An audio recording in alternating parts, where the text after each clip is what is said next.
नमस्कार, SB news लाईव्हमध्ये आपलं सर्वांचं स्वागत आहे।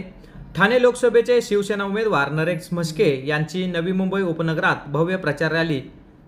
या रॅलीमध्ये भाजपा नवी मुंबईचे नेते गणेश नाईक, संदीप नाईक, संजीव नाईक व नवी मुंबईचे जिल्हाप्रमुख विजय चौगुले हे सहभागी झाले होते। यावेळी भाजपचे ट्रान्सपोर्ट सेलचे उपाध्यक्ष जसकिंदर भाटिया, शिवसेना विभाग प्रमुख बिलाल शेख, मनसेचे सर्व कार्यकर्ते यांच्या समवेत महायुतीचे सर्व कार्यकर्ते, महिला मोठ्या संख्येने उपस्थित होत्या।